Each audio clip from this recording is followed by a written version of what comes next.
بزرگت مجاهد، نترس و صبوری چو فاروق و خالد. تو برکن ز دنیا فساد و سیاهی، تو شمشیر خیبر سپاه خدایی.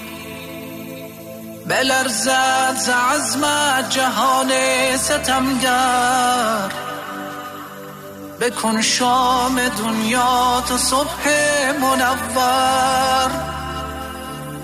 توی مظهر دین، توی عزت ما، توی دفع ظلمت، توی حرمت ما.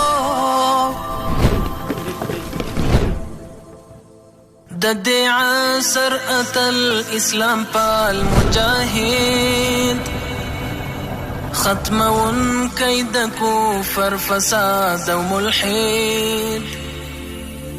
د سر زور و پسر د شمشیر د عمر، مفسدین و تټینګ د ولاړ په ډګر.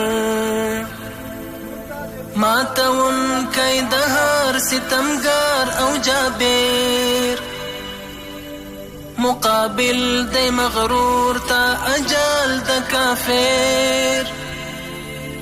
د عزت مساتون کید زړو متوا،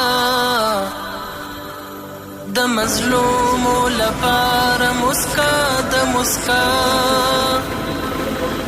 نماد شجاعت بزرگ مرد میدان مجاهد، تو هستی نگهبان قرآن. نترسی ز لوم ملامت گری